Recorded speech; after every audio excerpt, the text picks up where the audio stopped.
अब जो सम नंबर 77 से आगे है वो सब है guarantee of profit to a partner. अगर कोई पार्टनर को हम लोग गारंटी देते हैं कि हमें उसको इतना शेयर देना है, अगर इतना शेयर नहीं होता तो हमें हमारे हिस्से में से थोड़ा सा शेयर उसको देना पड़ेगा। स्टार्ट करते हैं sum number 77। A B and C were in a partnership sharing profit and loss in the ratio of 4:2:1. Profit sharing ratio is given. It was provided that C's share in profit for a year would not be less than 7500. हमें C को 7500 तो कम से कम profit उसको पे करना ही है, यानी उसका हिस्सा कम से कम 7500 होना चाहिए, उससे कम नहीं होना चाहिए। Profit for the year ended 31 March 2019 amounted to 31500।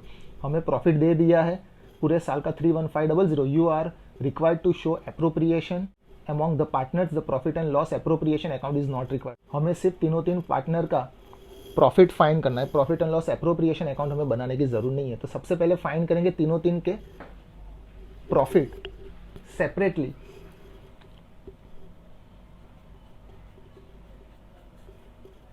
That is profit sharing ratio हमें दे दिया है तीन पार्टनर का 4:2:1 and total profit is given 31500। तीन पार्टनर का अलग से प्रॉफिट फाइंड करते, that is as share of profit. तो हमें मिलेगा 31500 इंटू ए का हिस्सा है 4 अपॉन तीन को प्लस करेंगे तो 7, दैट इज 4/7। तो पहले पार्टनर का मिलेगा 18000। सेकेंड पार्टनर का बीज प्रॉफिट 31500 इंटू 2/7। तो सेकेंड पार्टनर का मिलेगा 9000 और लास्ट पार्टनर का 31500 इंटू 1/7, दैट इज 4500। सी का प्रॉफिट आया 4500 और यहाँ पे हमें कहा है कि सी को मिनिमम अमाउंट पे करनी है 7500। हमें पे करना है उसको कम से कम 7500, मगर उसका हिस्सा आया 4500। तो जो डिफरेंस आएगा उसको हम लोग कहेंगे डेफिशिएंसी। तो deficiency in amount is equal to 7500 minus 4500। तो डेफिशिएंसी आएगी 3000। ये जो 3000 है अगर कुछ भी ना कहा हो तो जो रिमेनिंग पार्टनर्स है that is A and B, वो अपने हिस्से में से 3000 रुपीज देंगे। तो कौन सा पार्टनर कितना हिस्सा देगा, प्रॉफिट शेयरिंग रेशियो देख लेने का कि सी का हिस्सा है 1, ये 1 हिस्सा हटा देंगे तो ए एंड बी का हिस्सा बचेगा 4:2। तो deficiency amount to be borne by A and B in ratio 4:2।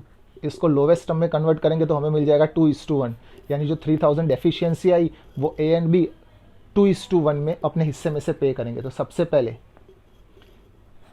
ए अपने हिस्से में से पे करेगा 3000 इंटू 2/3, दैट इज 2000, और बी अपने हिस्से में से पे करेगा 3000 इंटू 1/3, दैट इज 1000।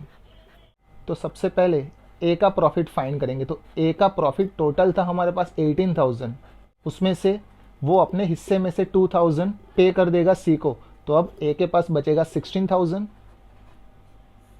वैसे ही बी का प्रॉफिट फाइंड करेंगे तो बी का प्रॉफिट आया था 9000 और वो अपने हिस्से में से 1000 पे कर देगा, यानी अब बी का प्रॉफिट आएगा 8000।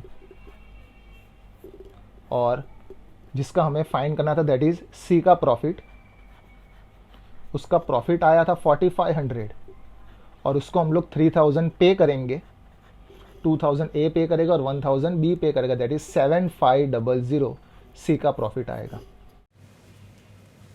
सम number 78, A and B are partners sharing profit in the ratio 3:2। Profit sharing ratio में दे दिया है। फिर लिखा है C was admitted for 1/6 share of profit with a minimum guarantee amount of 10,000। हमने नया पार्टनर एडमिट किया सी, प्रॉफिट शेयरिंग रेशियो उसका दिया है 1/6 और फिर मिनिमम गारंटी दी है 10,000, यानी हमें कम से कम उसको 10,000 रुपीज़ तो पे करना पड़ेगा. At the close of the first financial year the firm earn a profit of 54,000. Find out the share of profit which A B and C will gate.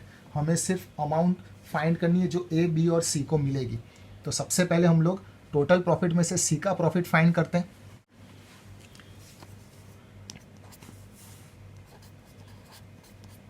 That is C's share of profit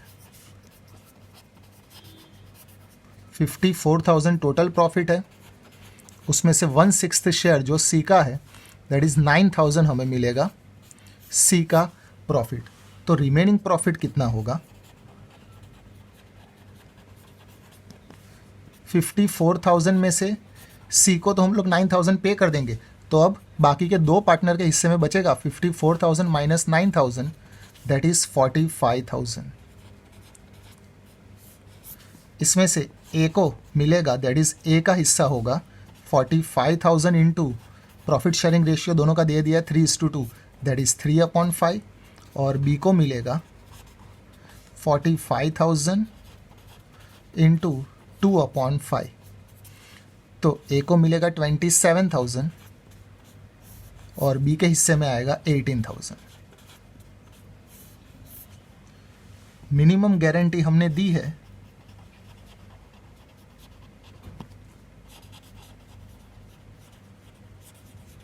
सी को पे करने की that is 10,000. हमने कहा उसको कम से कम 10,000 मिलना चाहिए मगर उसके हिस्से में तो सिर्फ 9,000 आया. तो डेफिशिएंसी अमाउंट आएगी. तो डेफिशिएंसी हमें मिलेगा 10,000 minus 9,000 that is 1,000. Deficiency amount हमें मिली 1,000. ये 1,000 कौन बेयर करेगा वो हमें नहीं कहा. अगर कुछ भी ना कहा हो तो जो रिमेनिंग पार्टनर है ए एंड बी वो बेयर करेंगे 1,000. अब कौन सा पार्टनर अपने हिस्से में से कितने पैसे देगा वो प्रॉफिट शेयरिंग रेशियो पर से डिसाइड होगा. हमें डेफिशिएंसी अमाउंट कौन से रेशियो में डिस्ट्रीब्यूट करना है वो भी नहीं कहा. इसका मतलब जो ओरिजिनल हमारा रेशियो 3:2 ए एंड बी अपने हिस्से में से 3:2 के रेशियो में अमाउंट पे करेंगे दैट इज डेफिशिएंसी अमाउंट पे करेंगे. तो ए पे करेगा 1,000 इंटू 3/5, बी पे करेगा 1,000 इंटू 2/5. हमारे पास प्रॉफिट शेयरिंग रेशियो है 3:2. तो जो डेफिशिएंसी अमाउंट आई ए अपने हिस्से में से पे करेगा जो उसका रेशियो है उसके हिसाब से, बी भी अपने हिस्से में से पे करेगा उसका जो रेशियो उसके हिसाब से. तो ए के हिस्से में से 600 पे करेंगे और बी के हिस्से में से 400 पे करेंगे. यानी ए का प्रॉफिट था 27,000 वो अपने हिस्से में से 600 दे देगा. बी का प्रॉफिट था 18,000 वो अपने हिस्से में से 400 पे कर देगा. यानी उनके हिस्से में से 600 और 400 दैट इज 1,000 माइनस होंगे और 1,000 सी में प्लस हो जाएंगे. तो फाइनल अमाउंट हम लोग फाइंड करेंगे. Final amount received bye A that is profit 27,000 था उसमें से 600 माइनस कर देंगे 26,400 ये ए का हिस्सा. Final amount received by B that is उसका प्रॉफिट था 18,000 माइनस 400 करेंगे तो बी के हिस्से में अब आएगा 17,600. ये दो हमने माइनस किया और सी में हो जाएगा प्लस. तो final amount received bye see that is उसका हिस्सा 9,000 था और deficiency amount I 1,000 that is minimum guarantee हमने उसको पे कर दी 10,000.